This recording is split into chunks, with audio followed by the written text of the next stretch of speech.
alihi wa ashabihi wa ikhwani. Hadirin hadirat yang dirahmati Allah Subhanahu wa taala. Kita lanjutkan pembahasan dari surat Az-Zumar.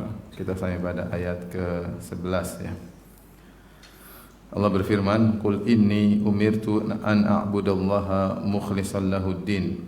Katakanlah, sungguhnya aku diperintahkan supaya menyembah Allah dengan memurnikan ketaatan kepadanya dalam menjalankan agama. Wa umirtu li an akuna awwalal muslimin, dan aku diperintahkan supaya menjadi orang yang pertama kali berserah diri ya.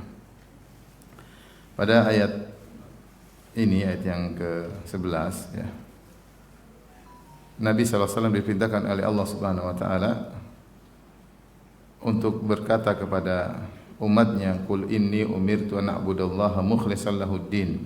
Sungguhnya, katakanlah wahai Muhammad, sungguhnya aku diperintahkan untuk memurnikan agama ya kepada Allah Subhanahu wa taala, mengikhlaskan ketaatan hanya kepada Allah Subhanahu wa taala. Dan ini sebagaimana diisyaratkan sebelumnya pada ayat yang kedua, yang di mana Allah berfirman, "Inna anzalna ilaikal kitaba bil haqq fa'budillaha mukhlishan lahuddin." Pada ayat kedua dari surat Az-Zumar Allah berfirman, "Fa'budillah, sembahlah Allah, mukhlishan lahuddin, dengan memurnikan agama baginya." Di sini jadi ayat kedua Rasulullah SAW diperintahkan untuk beribadah ikhlas kepada Allah. Ada pada ayat ke-11 Rasulullah diperintahkan untuk mengumumkan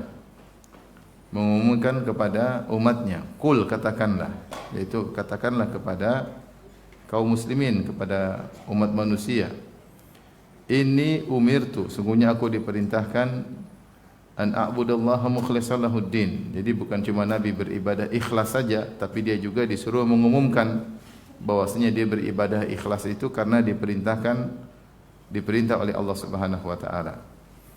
Maka ayat ini dalil bahwasanya Rasulullah SAW hanyalah seorang hamba, dia seorang hamba. Makanya dia berkata, Allah berfirman, "Qul," katakanlah Muhammad, "inni umirtu," sungguhnya aku diperintahkan. Yang merintah siapa? Sudah diketahui, yang perintah adalah Allah Subhanahu wa taala. Karena itu Rasulullah SAW adalah hamba yang diperintah dan dilarang oleh Tuhan, oleh Allah Subhanahu wa taala. Ini menunjukkan bahwa Rasulullah bukanlah Tuhan yang diibadahi. Bukanlah Tuhan yang diibadahi, tapi dia adalah seorang hamba. Dan sudah pernah kita sampaikan bahwa Rasulullah SAW dipuji oleh Allah dengan dua sisi. Pertama, dia seorang Rasul. Yang kedua, dia seorang hamba. Dia seorang Rasul adalah seorang yang amanah, yang membawa pesan-pesan, risalah-risalah dari Allah Subhanahu wa taala yang diturunkan kepada Nabi sallallahu alaihi wasallam, Al-Qur'anul Karim, diberi wahyu dan beliau dijaga oleh Allah Subhanahu wa taala. Ini sisi pertama, dipuji sebagai seorang rasul.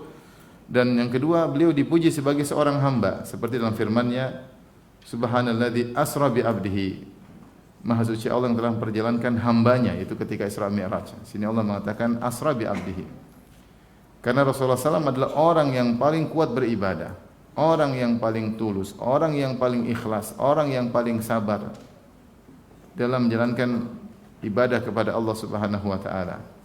Maka ketika sebagian orang mengangkat derajat Nabi lebih daripada derajat hamba sampai pada derajat ketuhanan, diibadahi, berdoa kepadanya, ini sebenarnya mencoreng Nabi SAW. Karena Nabi bukan Tuhan. Nabi itu diperintah, dia juga ibadah. Makanya dalam hadis ketika Rasulullah SAW perang Badar, kemudian ketika itu jumlah tunggangan terbatas, maka satu tunggangan ditunggangi oleh 3 orang. Satu onta ditunggangi oleh Nabi SAW, oleh Ali bin Abi Thalib, kemudian oleh salah seorang yang lain, 3 orang. Akhirnya karena 3 orang ini gantian, nanti satu orang naik onta, 2 orang jalan kaki, gantian lagi satu orang naik onta, 2 orang jalan kaki. Akhirnya mereka enggak enak sama Nabi, kata mereka, "Ya Rasulullah, Anda aja naik onta terus, kita nanti bagian Anda jatah jalan kaki, kami yang gantikan." Ya. Maka Rasulullah menegur mereka. Rasulullah SAW berkata, "Lastuma aqwa minni walastuma ahwaja ya ilal ajr minni," atau kama qala Nabi sallallahu alaihi wasallam. Ya. Kata Rasulullah SAW, kalian berdua tidak lebih kuat dari saya, dan kalian berdua tidak lebih butuh kepada pahala daripada saya. Saya juga butuh pahala. Makanya Nabi SAW tidak mau naik onta terus, Nabi jalan kaki bergantian sama mereka. Artinya Rasulullah SAW orang yang sangat kuat ibadah. Makanya ketika Nabi SAW juga ketika akan berhijrah, maka Abu Bakar As-Siddiq menghadiahkan onta kepada Nabi SAW untuk digunakan hijrah. Nabi mengatakan enggak, kata Rasulullah SAW, illa bisaman, saya tidak mau ambil kecuali saya bayar. Kenapa? Rasulullah SAW juga ingin bersedekah. Dikasih gratis, Rasulullah enggak mau, saya mau bayar. Karena Rasulullah tahu hijrah adalah ibadah yang agung, maka dia ingin juga ada biaya dari dirinya. Maka dia bayar kepada Abu Bakar, beli onta untuk berhijrah. Ya. Demikian juga dalam riwayat yang sahih bahwasanya Rasulullah SAW ketika tiba di kota Madinah, Rasulullah ingin bangun Masjid Nabawi. Maka masjid tanah areal tersebut dimiliki oleh dua orang anak yatim. Kedua orang anak yatim ini ingin menghadiahkan kepada Nabi. Nabi enggak mau, Nabi beli. Nabi beli. Maksud saya Rasulullah SAW itu adalah seorang yang sangat ahli ibadah luar biasa. Dia bukan hanya sebagai seorang Rasul, dia juga seorang ahli yang sangat ahli ibadah, kuat dalam peribadatan, dan Allah memuji dia sebagai seorang hamba. Sebagai seorang hamba. Makanya para nabi dan rasul dipuji sebagai rasul, sebagai hamba, seperti Isa Abdullahi wa rasuluh. Isa adalah hamba Allah dan rasulnya. Maka kalau ada orang mengangkat derajat seorang nabi berlebihan sampai diibadahi, bertawakal kepadanya, memohon kepadanya, ya, beristighosa kepada Rasulullah sudah jadi mayat misalnya. Ini semua mengeluarkan derajat nabi dari derajat hamba menjadi derajat Tuhan. Ya. Padahal Nabi SAW adalah seorang hamba dan bukti dia menjadi hamba sangatlah banyak. Di antara bukti dia adalah seorang hamba adalah dia beribadah kepada Allah Subhanahu wa taala. Makanya di antara mukjizat Nabi Isa alaihissalam ketika masih kecil digendong adalah dia bisa berbicara masih kecil. Dan ketika dia berbicara dia mengatakan, "Inni Abdullah, aku adalah hamba Allah. Aku adalah hamba Allah. Atani al-kitaba wa ja'alani nabiyya." Allah menjadikan aku nabi, Allah memberikan aku Injil. Ya.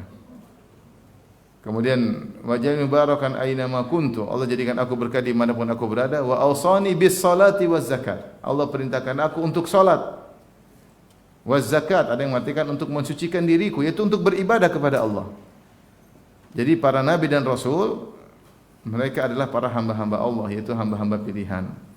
Maka di sini Allah menyuruh Nabi untuk menjelaskan kepada umat manusia bahwasanya beliau adalah seorang hamba. Makanya Allah berkata, "Qul, katakanlah wahai Muhammad, inni umirtu, aku diperintahkan." Jadi aku ini ada yang merintah, yaitu Allah Subhanahu wa taala. Buat apa? An a'budallah, agar aku beribadah kepada Allah. Mukhlishan lahuddin, dalam kondisi memurnikan ketaatan hanya untuk Allah Subhanahu wa taala. Jadi Rasulullah SAW diperintahkan beribadah untuk ikhlas, maka kita umatnya pun demikian.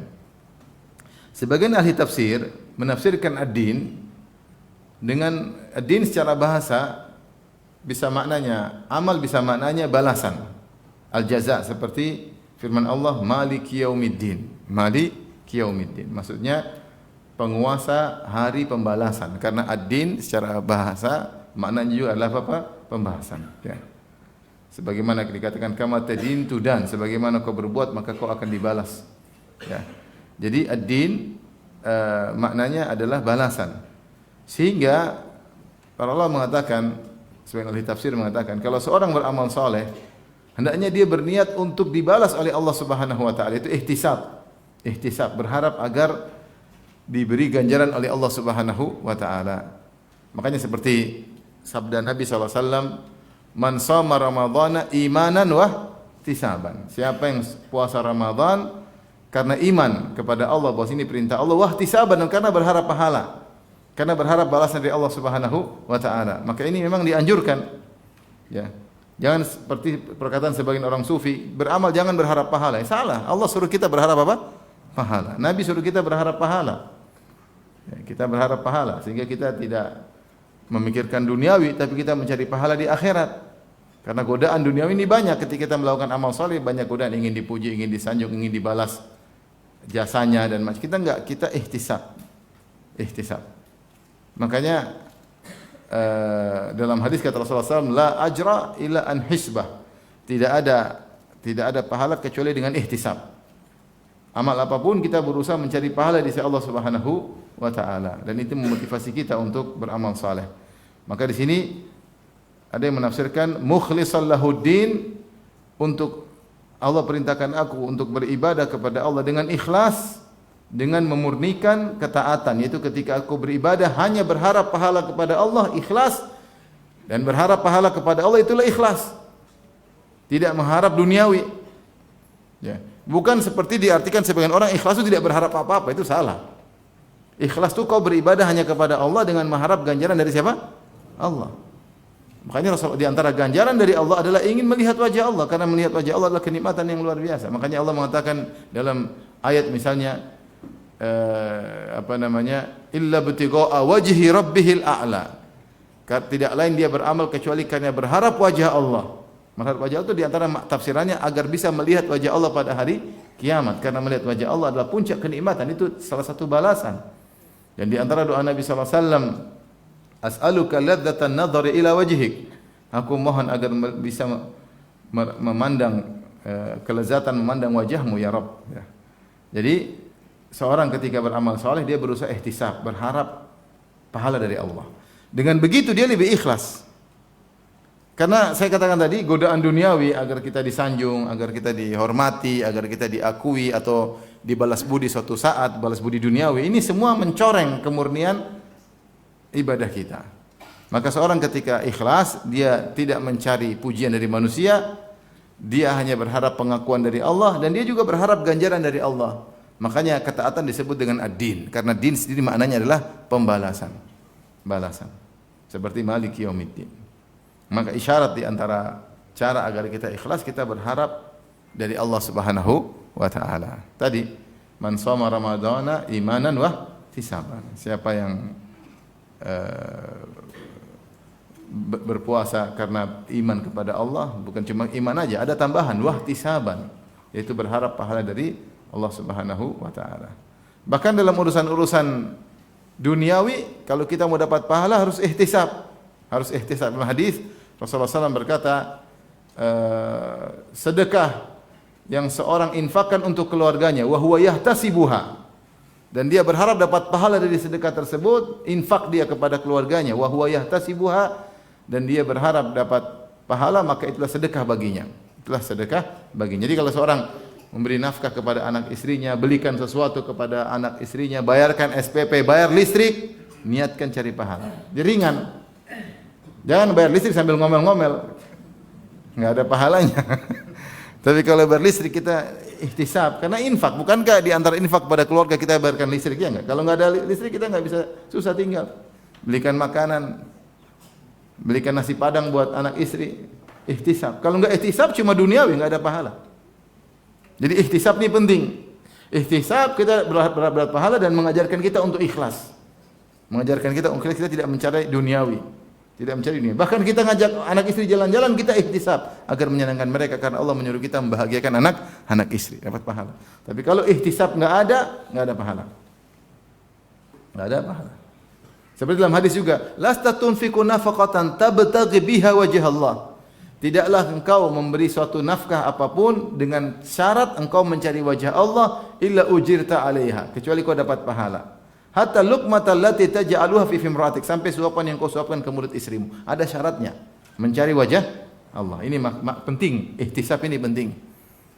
Sehingga kegiatan kita sehari-hari kita dapat apa? Pahala. Karena kalau bayar listrik berat. Bayar listrik apa? Berat. Apalagi AC-nya banyak, apalagi lagi banyak tamu. Saya kemarin rumah banyak tamu, tahu-tahu saya bayar listrik 6 juta, berat. 6 juta. Wih, listrik 6 juta, subhanallah. Kamar lagi full, banyak tamu, banyak keluarga, karena ada acara, subhanallah. Bayar listrik 6, sekian, Allahu Akbar. Kalau enggak ikhlas berat ini. Tapi kalau kita ihtisab jadi ringan. Jadi ihtisab jadi apa? Jadi ringan. Bayar SPP juga begitu. SPP anak sekolah juga berat. Apalagi anaknya 5, waduh. Satu SPP 2 juta aja, kalau 5 berapa? Ya kali sendiri aja. Berat. Tapi kalau kita karena Allah ringan. Istri mau ke salon berat juga. Udah ke salon kemudian mudah-mudahan bertakwa jadi istri soleha. Udah ke salon ternyata enggak soleha, kan berat rasanya. Oleh karenanya isyarat mukhlishan lahuddin, aku diperintahkan untuk beribadah kepada dengan ikhlas, mengikhlaskan ketaatan. Ketaatan disebut dengan ad-din, isyarat bahwasanya seorang kalau beramal soleh berharap mendapatkan pahala dari siapa? Allah Subhanahu wa taala. Jadi yang dengar perkataan sebagian sufi, ya kalau kamu cari beribadah karena mengharap surga, maka ini enggak benar. Kalau kamu meninggalkan maksiat karena takut neraka, ini adalah enggak benar, ini ibadah pedagang, ini semua omong kosong. Para nabi semua ingin surga, itu tidak? Semuanya doa minta surga. Nabi Ibrahim yang disebut Khalilur Rahman, kekasih Allah, yang sangat dicintai oleh Allah, yang dia juga sangat mencintai Allah. Dia mengatakan waja'alni min warasati jannatin na'im. Ya Allah, jadikanlah aku pewaris surga yang penuh dengan kenikmatan. Dia minta. Dan dia bertakut, wala tukhzini yauma yub'atsun, dan jangan kau hinakan aku pada hari kebangkitan. Dia takut. Ini katanya enggak boleh takut, enggak boleh berharap surga, omong kosong. Mana ada orang seperti dari dunia aja berharap pamrih dunia. Kita justru diajar, carilah pamrih akhirat supaya kau tidak mengharap pamrih apa? Duniawi. Itulah keikhlasan, mengharap wajah Allah agar bisa melihat wajah, masuk surga melihat wajah Allah Subhanahu wa taala. Baik. Jadi Rasulullah SAW diperintahkan untuk mengiklankan atau mengiklankan, mengumumkan, katakanlah wahai Muhammad, inni umirtu, sungguhnya aku diperintahkan, aku ini hamba, bukan Tuhan, tidak diibadahi. Diperintahkan buat apa? An a'budallah, agar beribadah kepada Allah dengan ikhlas. Ikhlas. Makanya Rasulullah SAW ketika haji, Rasulullah SAW berkata, Allahumma hajjatun la riya fiha. Ya Allah, inilah hajiku, tidak ada riya di dalamnya. Aku ikhlas. Kemudian ayat berikutnya, wa umirtu li an akuna awwalal muslimin, dan aku diperintahkan untuk menjadi orang yang pertama kali Islam. Ya. Kalau yang pertama, ini sebagian ulama seperti Tahir bin Ashur menyebutkan di sini dua-dua umirtu, aku diperintahkan, ayat ke-11, ayat 12 juga aku diperintahkan.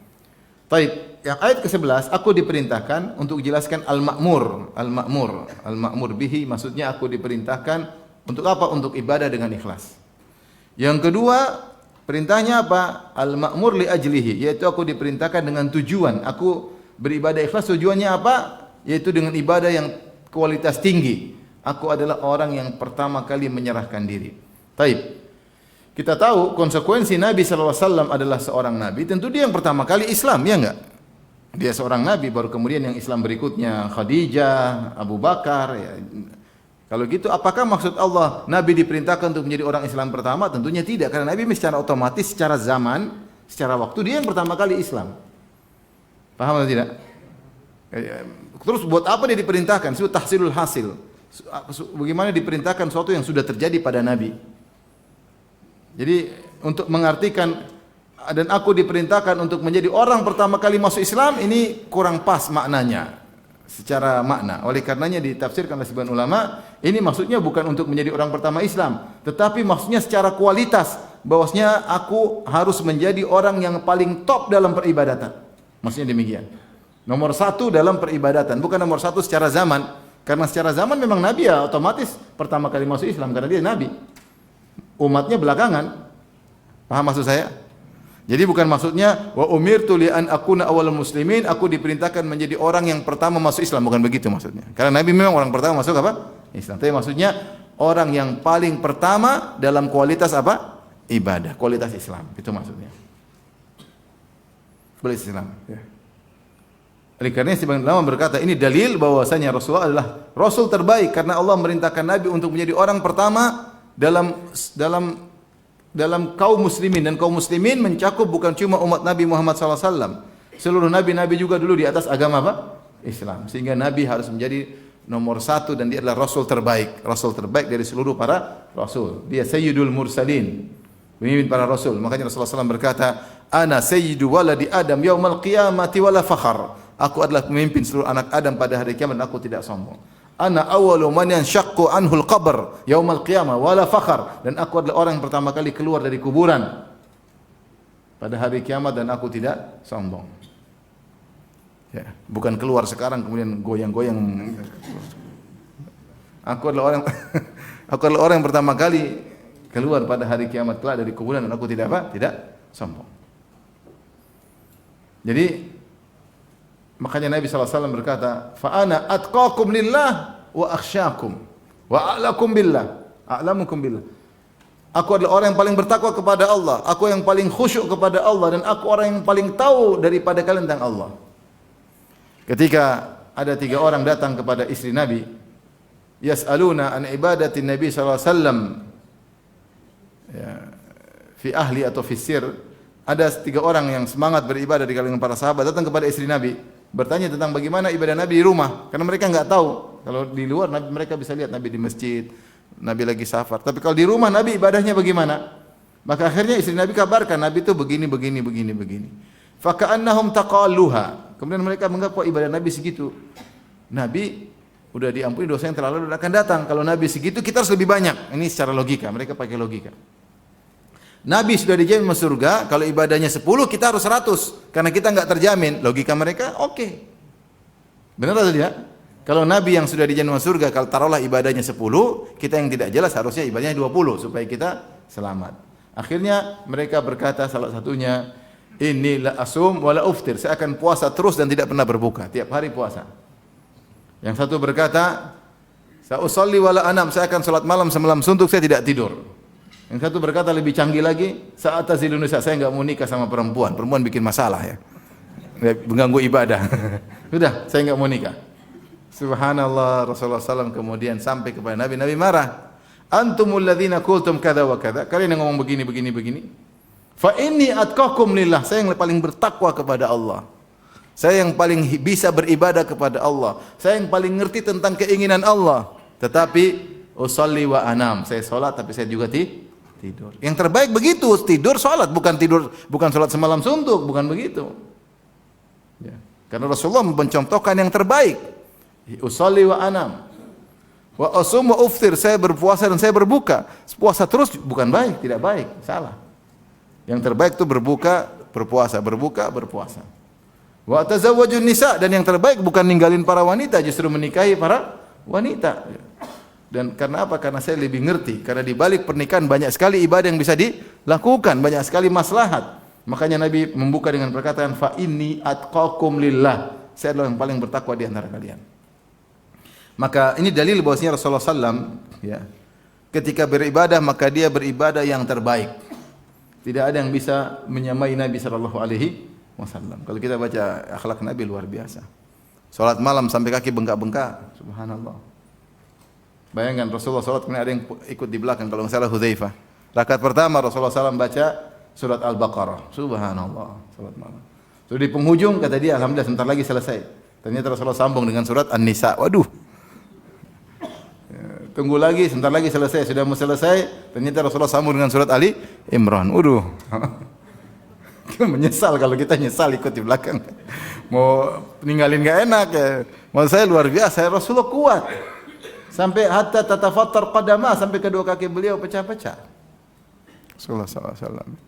Bayangkan ketika perang Badar, semua orang tidur, Rasulullah berdoa, salat dan berdoa kepada Allah agar menyelamatkan kaum muslimin dalam perang Badar. Luar biasa. Jadi Rasulullah adalah orang yang paling kuat beribadah. Kalau sedekah jangan tanya. La yaruddu sa'ilan. Rasulullah SAW tidak pernah menolak ada yang minta sama dia. Kalau ada yang minta dia pasti kasih. Apapun yang dia miliki kalau dimintai pasti kasih. Enggak ada ragu-ragu. Mau ambil. Enggak ada marah-marah sama sekali. Rasulullah kasih. Jadi Rasulullah adalah manusia terbaik yang paling kuat ibadahnya, yang terbaik dalam beribadah kepada Allah Subhanahu wa taala. Makanya Rasulullah disuruh menjelaskan, wa umirtu an akuna awwalal muslimin, dan aku diperintahkan oleh Allah untuk menjadi orang pertama di antara kaum muslimin, maksudnya yang kualitasnya nomor satu. Paham ya? Paham. Ini tafsiran yang lebih tepat, Allah alam bisa. Adapun kalau ditafsirkan untuk menjadi orang pertama Islam ya tafsirul hasil ya, Rasulullah memang pasti jadi pertama karena dia seorang adalah nabi pasti yang pertama baru kemudian pengikutnya. Kemudian Rasulullah diperintahkan lagi untuk mengumumkan kepada umatnya, qul inni akhafu in asaitu rabbi adzab yaumin azim. Katakanlah, sungguhnya aku ini sangat takut jika aku bermaksiat kepada Rabbku, aku takut dengan azab di hari yang sangat dahsyat. Itu hari kiamat. Ini menunjukkan seorang yang semakin bertakwa, dia pasti semakin takut dengan hari kiamat. Seorang yang imannya semakin tinggi, dia tahu detail-detail tentang dahsyatnya hari kiamat, tentu dia semakin takut. Makanya orang kenapa bermaksiat? Karena takutnya kepada hari kiamat kurang. Keyakinan terhadap hari akhirat kurang. Allah berfirman, "Ya ayuhan nasu taqu rabbakum inna zalzalatas saati syai'un azim." Allah takut-takutin. Kata Allah, wahai manusia sekalian, bertakwalah kepada Rabb kalian, sungguhnya gempa yang terjadi pada hari kiamat, goncangan sangat dahsyat. Allah jelaskan, "Idza zulzilatil ardu zilzalah," ketika bumi digoncangkan dengan sedahsyat-dahsyatnya. "Wa akhrajatil ardu athqalaha," ketika bumi mengeluarkan isi perutnya, luar biasa. Bumi digoncang, terbelah, kemudian keluar benda-benda dari perut bumi, logam-logam atau yang lainnya, ngeri.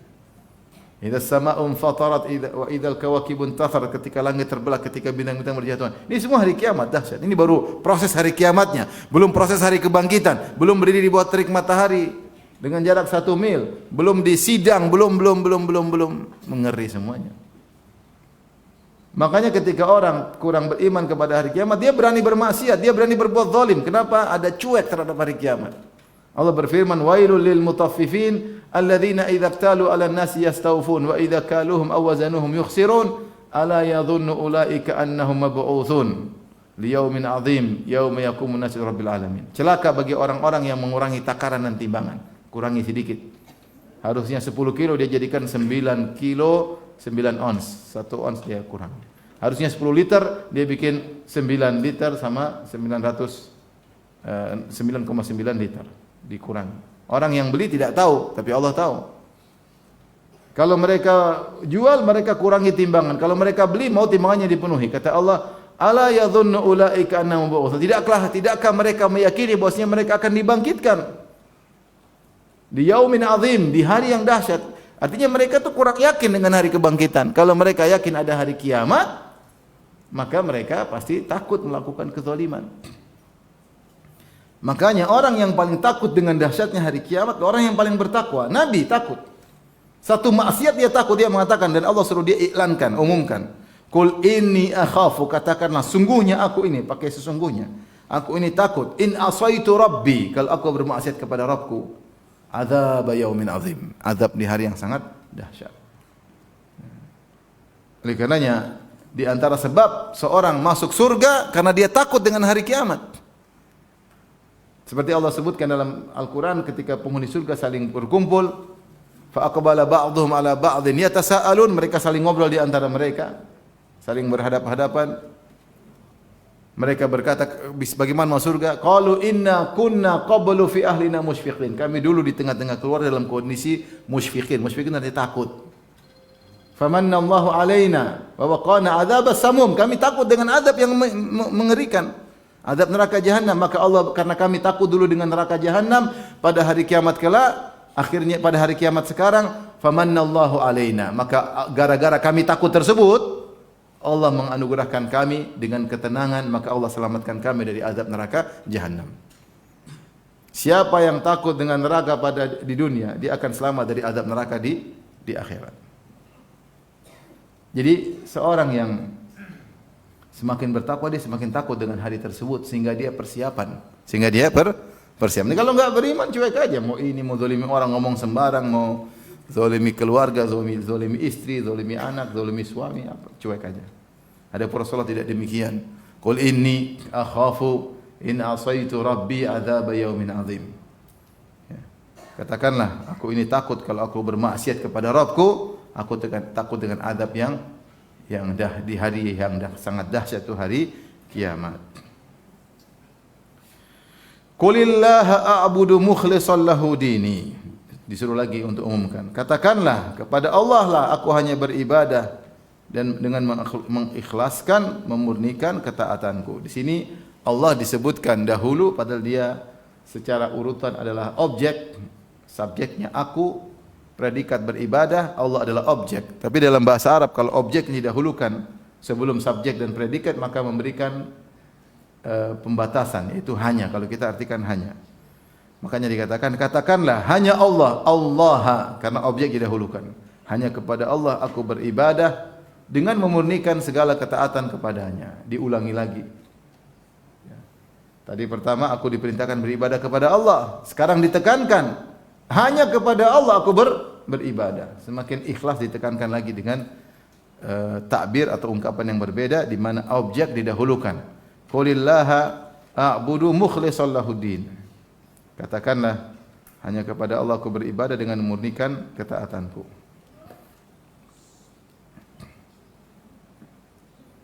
Ayat berikutnya, fa'budu ma syi'tum. Fa'budu ma syi'tum. Sembahlah, maka kalian orang-orang musyrikin Quraisy, sembahlah apa saja yang kalian sukai. Sembahlah apa saja yang kalian sukai. Di sini ada dua tafsiran. Apa maksudnya? Fa'budullaha ma syi'tum min duni. Kalau begitu, sembahlah apa yang kalian sukai selain Allah, terserah.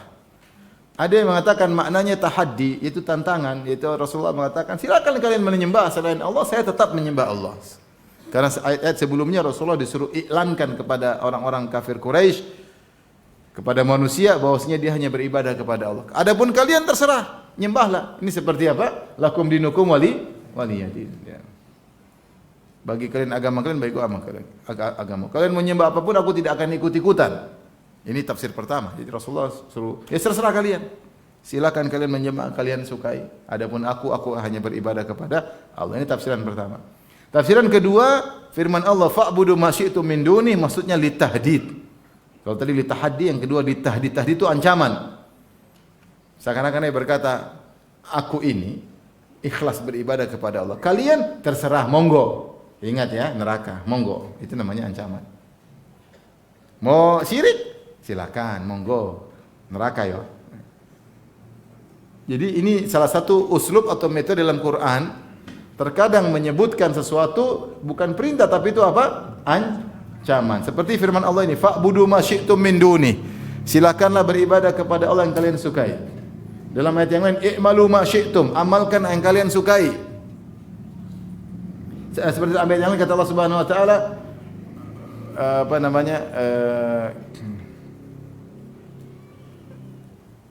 seperti dalam surat dalam surat Al-Kahfi ya. Siapa yang faman syaa falyu'min wa man syaa falyakfur.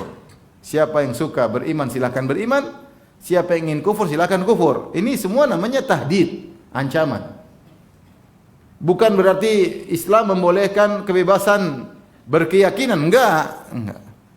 Kalau Islam membolehkan kebebasan berkeyakinan seperti perkataan orang liberal, yang ngapain diancam dengan neraka? Lihat, saya sering sampai ke orang liberal seperti itu, mereka ambil potongan kemudian mereka lupa belakangan. Mereka mengatakan kita enggak boleh menyampaikan mengislamkan orang, enggak perlu kita mengislamkan orang, kata mereka. Karena keyakinan adalah suatu privasi yang paling utama. Kalau privasi lain kita enggak boleh ganggu, privasi rumah tangga orang, apalagi privasi keyakinan. Maka enggak perlu mengislamin orang. Wong Allah saja tidak paksa. Allah mengatakan faman syaa'a falyu'min wa man syaa'a falyakfur. Siapa yang suka silakan beriman, siapa yang suka silakan kufur. Allah saja membebaskan, kenapa kalian suruh orang masuk Islam? Ini perkataan mereka. Padahal setelahnya Allah berfirman, inna a'tadna lidh-dhalimina naran ahata bihim suradiquha. Kata Allah silakan kafir tapi ingat kami siapkan neraka yang apinya akan mengepung. Itu namanya ancaman, bukan monggo persilahkan. Tapi demikian orang liberal, mereka hanya potong sebagian ayat, lupa akhirnya. Sama seperti ini. Allah berfirman, fa'budu ma syi'tum min duni. Silakan beribadah yang kalian sukai. Apakah titik di situ? Enggak. Setelah itu ada lanjutannya. Qul innal khasirin alladzina khasiru anfusahum wa ahlihim yaumal qiyamah. Sungguhnya orang merugi yang masuk neraka. Berarti ini ancaman. Berarti ini adalah apaan? Ancaman. Jadi saya sering bilang orang liberal ini orang polisi orang paling bodoh ya. Dibodoh-bodohin sama orang-orang kafir. Jadi mereka ini belajar Islam di sana, di luar sana. Setelah belajar di Amerika, di Inggris, dicekokin untuk jadi liberal. Sehingga tidak perlu islamisasi. Sementara orang-orang kafir ada misionaris ya. Bodoh enggak ini? Bodoh. Kalau memang tidak ada islamisasi, kenapa Nabi kirim surat ke raja-raja untuk masuk Islam? Nabi kurang kerjaan namanya. Jadi mereka memang dipersiapkan untuk merusak Islam dari dalam. Karena mereka punya gelar doktor, profesor. Dan kita ini Nabi untuk apa? Untuk berjuang menjelaskan Islam. Nabi sampai pergi ke Romawi, ke Persia kirim surat. Untuk apa? Untuk agar Islam tersebar. Nah, kalau semuanya benar masuk surga, Nabi kurang kerjaan. Ngapain ngurus Heraklius, ngapain ngurus raja-raja Kisra dan yang lain? Buktinya mereka juga masuk surga. Ya, kalau orang masuk surga, ngapain kamu suruh pindah? Justru masuk Islam bikin repot. Kalau semua masuk surga, mending kita jadi agama lain, ya enggak? Kalau semua masuk surga, seandainya semua bisa masuk surga, mending kita masuk agama lain. Minum khamr oke, joget-joget oke, dangdutan oke, ibadah sambil musik-musikan oke, ketemu dengan ibadah sambil cantik-cantik kelihatan aurat oke. Enak mana coba? Kalau semua masuk surga, ngapain kita Islam? Suruh puasa, nggak boleh ini, nggak boleh ini, nggak boleh nonton film Korea, repot kan? Kalau semua masuk surga, mending agama lain. Tapi ada tokoh liberal luar biasa, menyerukan semua agama masuk. Ketika putrinya nikah sama orang yang Yahudi, dia marah-marah. Kenapa marah-marah? Harusnya oke-oke aja. Ya kalau kita bilang, kalau memang semua agama surga, kamu pindah agama aja, ngapain dakwah di sini? Ngapain Islam susah? Mending kau ke agama lain. Ya tidak? Kalau semua masuk surga, mending ke agama lain. Teler, Homer. Saya naik pesawat waktu itu, naik pesawat Belanda ya, dari luar negeri. Qadarullah duduk di bisnis kelas. Saya sama istri. Istri saya bercadar, saya pakai baju begini. Pakai baju ustadz maksudnya. Bukan pakai topi begini, enggak. Saya pakai songkok, pakai baju ustadz. Istri saya bercadar masalah. Terus kasih minum. Saya sudah model gini masih ditawarin minum. Saya pikir jeruk. Saya tanya ini apa? Wine katanya. Apa? Bukan wine. Dia bilang apa? Intinya itu adalah bir. Wah, ini kita sudah pakai baju, saya sudah pakai cadar masih kasih bir. Untung saya tanya, saya pikir jas jeruk. Jadi kan sudah terima. Apa ini saya bilang? Apa dia bilang apa? Saya lupa apa. Apa selain wine apa namanya? Sempen, iya sempen. Dikasih sempen. Iya, dikasih sempen ya. Subhanallah saya. Kenapa wajar? Karena ustadz mereka juga tukang mabok, jadi biasa. Iya enggak? Bahkan mereka ada hari agama dengan mabok-mabokan, dengan minum sempen, minum wine ada. Jadi kalau kita bilang semua agama surga, mending saya bukan orang Islam. Kalau semua orang agama masuk apa? Surga. Mau minum khamar, mau apa, mau disco, mau joget, mau apa bebas. Menonton film Korea, nonton film India, aman. Kenapa kita bertahan seperti ini? Larang-larang kita tinggalkan karena kita tahu agama tauhid cuma apa? Islam.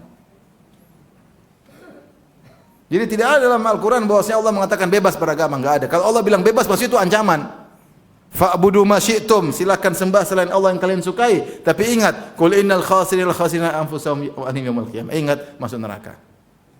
Faman syaa'a falyu'min wa man syaa'a falyakfur. Siapa yang mau masuk beriman silakan, yang mau kafir silakan. Tapi ingat, inna a'tadna lidh-dhalimina naran ahata bihim suradiquha. Kami siapkan neraka untuk mengepung apinya, mengepung orang kafir. Ini semua ancaman.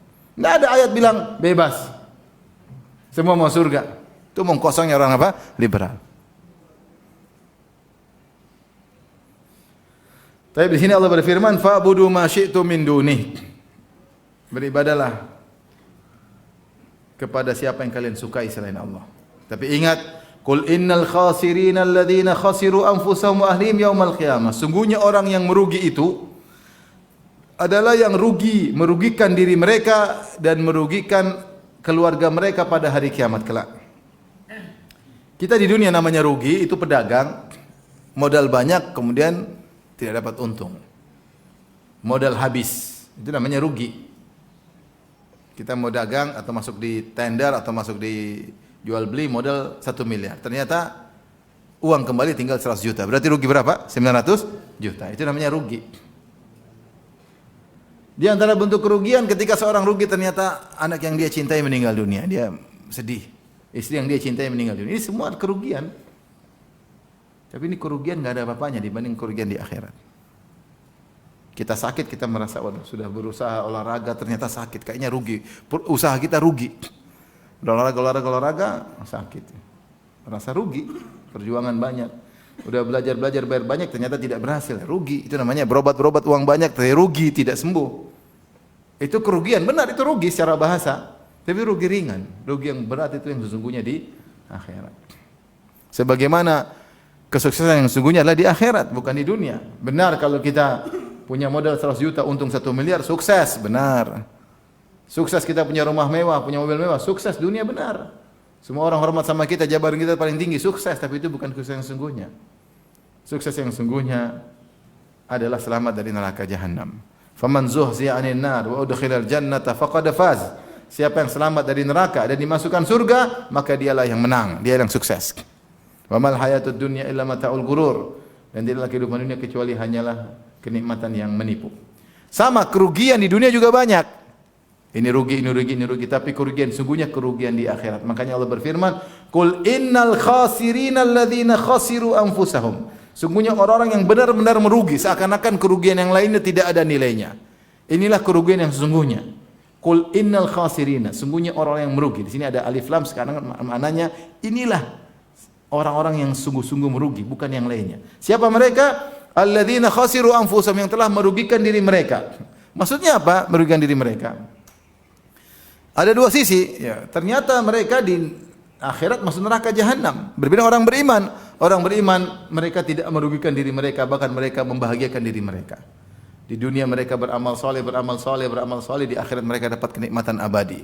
Mereka ini di dunia ternyata waktu mereka, umur mereka membuat mereka semakin tersiksa. Karena waktu dan hari mereka terisi dengan kemaksiatan, dengan kekufuran.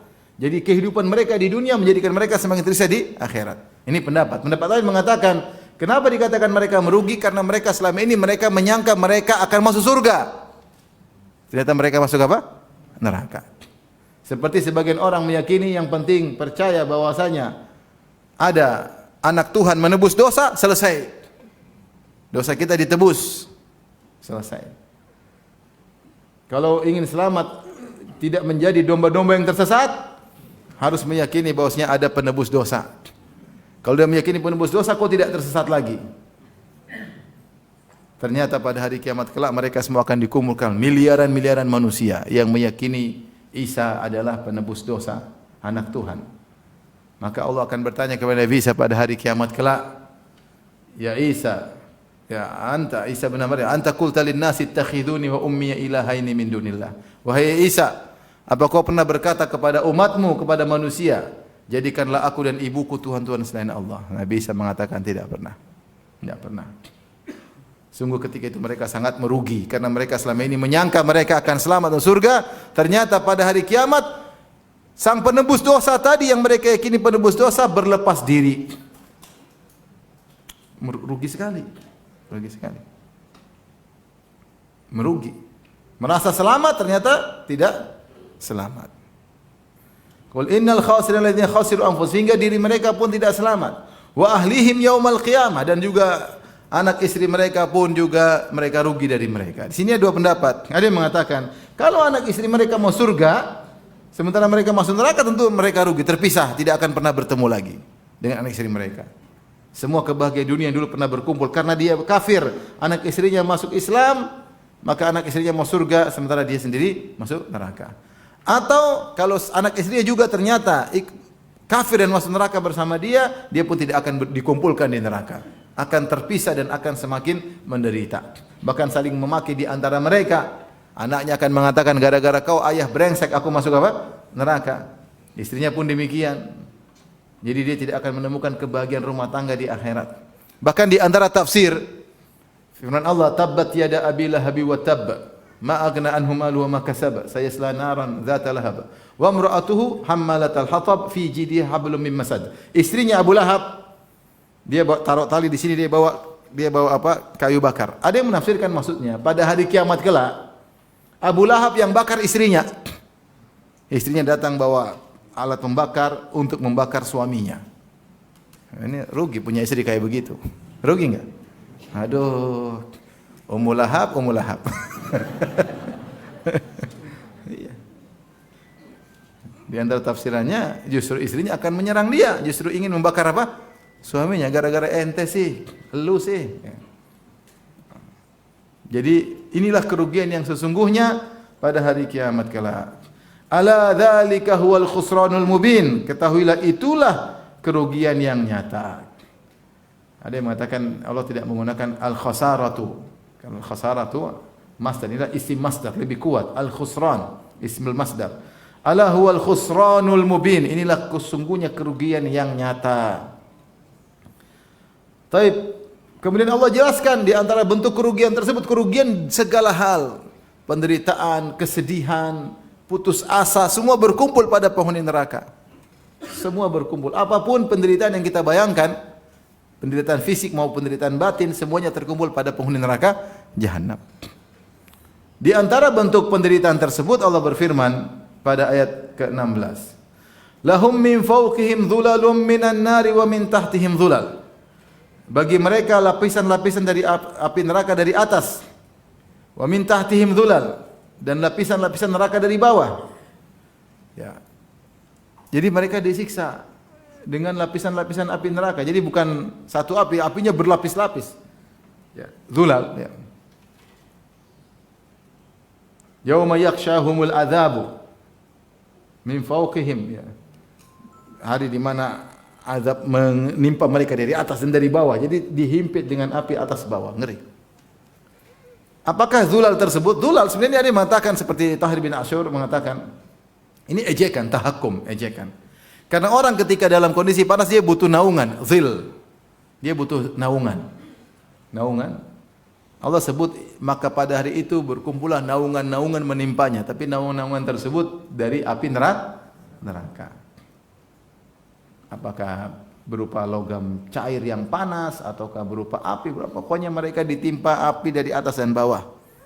Tidak ada kesempatan untuk terlepas. Ngeri. Kalau Abu Talib hanya kakinya kena api. Kata Nabi sallallahu alaihi wasallam, "Inna ahwana an-nasi adzaban yaumal qiyamah Abu Talib." Wa huwa yanta'ilu bin na'lain minan nar yaghli bihima dimaguhu. Orang yang paling ringan siksaannya pada hari kiamat Abu Talib, yaitu cuma kakinya saja dia memakai sendal dari api. Jadi mata kakinya tidak kena api, yang kena apinya cuma apa? Sendalnya aja, sendal. Jadi cuma bagian bawah kaki. Tetapi itu membuat otaknya mendidih. Gimana lagi dengan api yang atas bawah ngepung. Ngeri. Dan ngepung dan dibakar dan tidak mati-mati, waliyadzubillah. Ya. Maka ini mengerikan. Makanya Allah berfirman, "Dzalika yukhawwifullahu bihi ibadah." Demikianlah Allah menakuti hamba-hambanya dengan siksaan seperti ini. Ya ibadi fattaqun, oleh karenanya wahai hambaku, bertakwalah kepadaku. Jangan coba-coba neraka, ya. Jangan coba-coba syirik. Jangan coba-coba. Jangan coba-coba neraka, jangan coba-coba berbuat kesyirikan, jangan coba-coba bermaksiat, segera bertobat kepada Allah Subhanahu wa taala. Tidak ada yang kuat berhadapan dengan api neraka jahanam. Terpisah dari keluarga, dibakar bersama keluarga di neraka jahanam, waliyadzubillah. Allah Subhanahu wa taala menjelaskan tentang bahaya berbuat kesyirikan. Siapa yang berbuat syirik itulah kerugian yang sesungguhnya. Setelah itu Allah menyebutkan tentang golongan berikutnya yang masuk surga. Itu di antara metode Allah melakukan komparasi. Ini banyak. Orang sering menyebutkan surga, Allah sebutin neraka. Allah sebutkan ciri-ciri penghuni surga, Allah sebutkan ciri-ciri penghuni neraka. Itu di antara metode Al-Qur'an. Demikian juga banyak metode Nabi, seperti Nabi sebutkan yang baik, Nabi sebutkan contoh yang buruk. Sehingga orang langsung bisa membandingkan.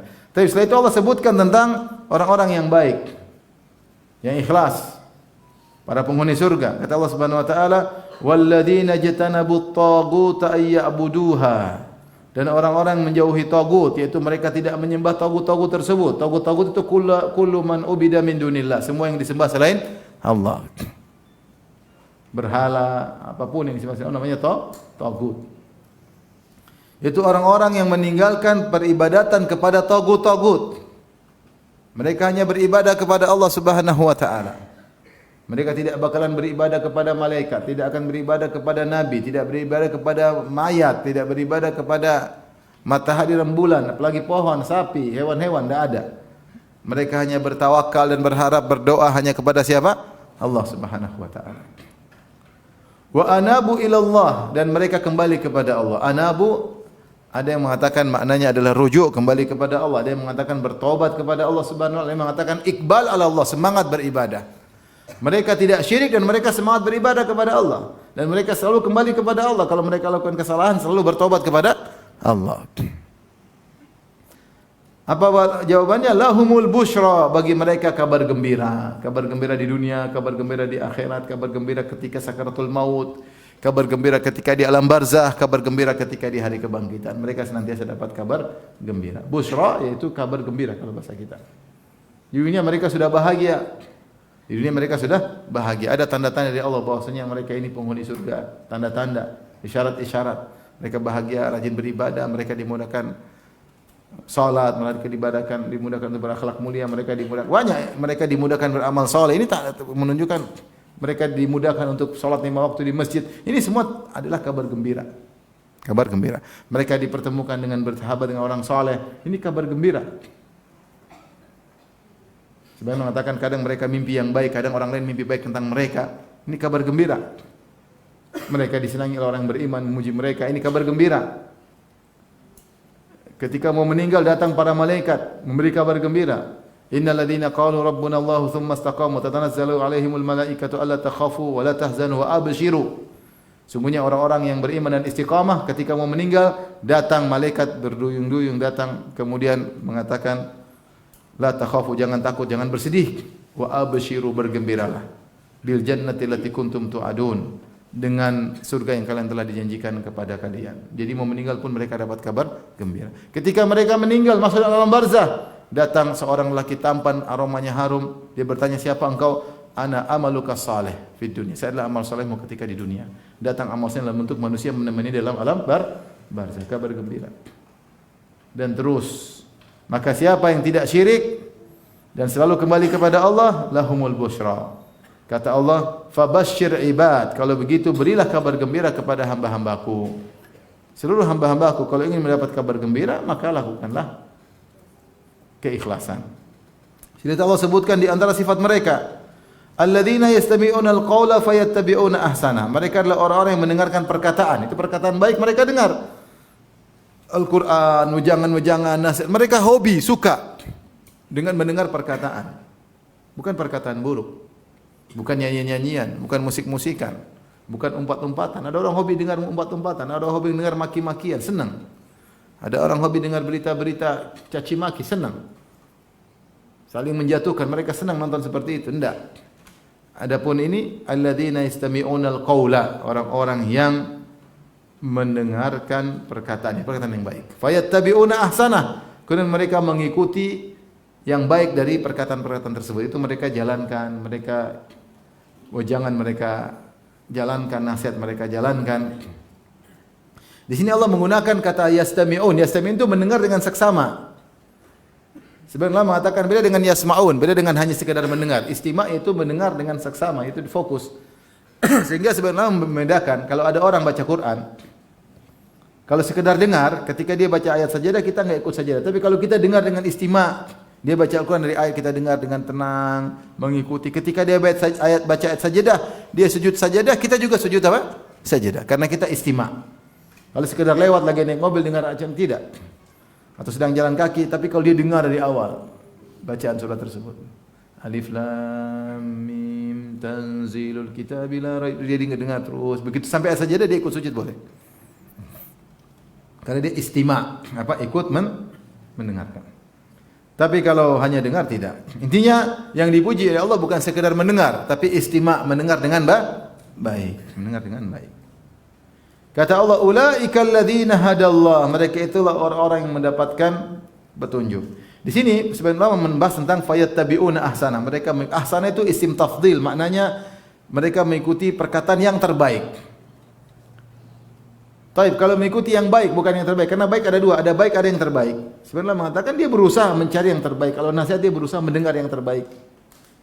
Dia berusaha. Kalau ada di antara nasihat ada yang baik, ada yang terbaik, dia berusaha milih yang terbaik.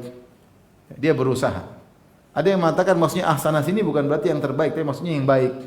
Karena tidak semua isim tafdhil maknanya adalah yang Seperti firman Allah Subhanahu wa taala tentang Nabi Yusuf. Nabi Yusuf berdoa, "Rabbi sijnu ahabbu as-sijnu ahabbu ilayya mimma yad'unani ilaihi." Ya Rabbku, penjara lebih aku sukai daripada rayuan mereka. Seakan-akan Yusuf tahu suka juga dengan rayuan, suka juga dengan apa? Penjara. Padahal maksudnya saya suka di penjara, bukan berarti saya lebih suka penjara daripada rayuan. Karena kalau perkataan saya lebih suka penjara daripada rayuan, seakan-akan rayuan juga disukai. Paham enggak?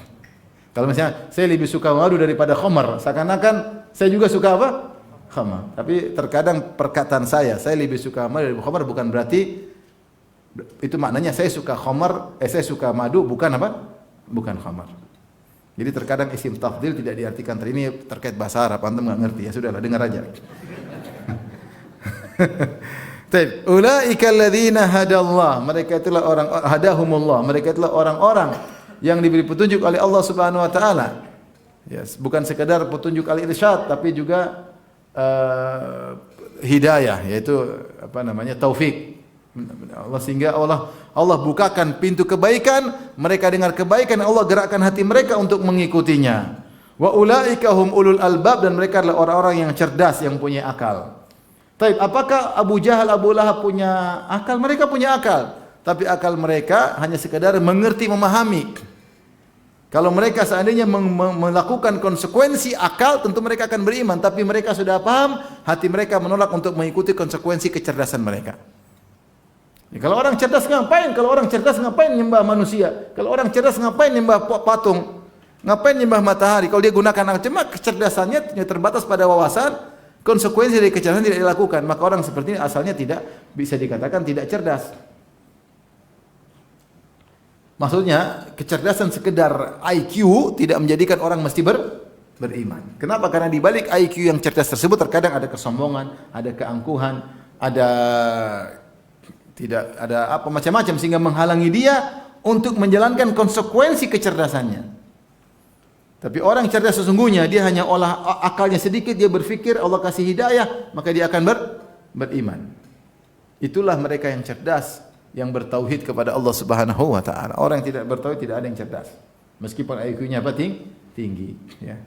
Ini dalil bahwasanya hidayah di tangan siapa? Allah Subhanahu wa taala. Hidayah di tangan Allah Subhanahu. Seorang berusaha menggunakan akalnya tetap dengan meminta hidayah kepada Allah. Hanya mengandalkan akal terkadang tidak bisa mendapat apa? Hidayah. Dan orang yang mendapat hidayah benar-benar orang yang berakal karena menjalankan konsekuensi dari kecerdasannya yang dibimbing oleh Allah Subhanahu wa taala. Tapi demikian saja ikhwan dan akhwat yang dirahmati Allah Subhanahu wa taala, kajian kita insyaallah kita lanjutkan pada kesempatan yang lain. Kalau yang bertanya saya persilahkan. Wallahu taala alam bisawab.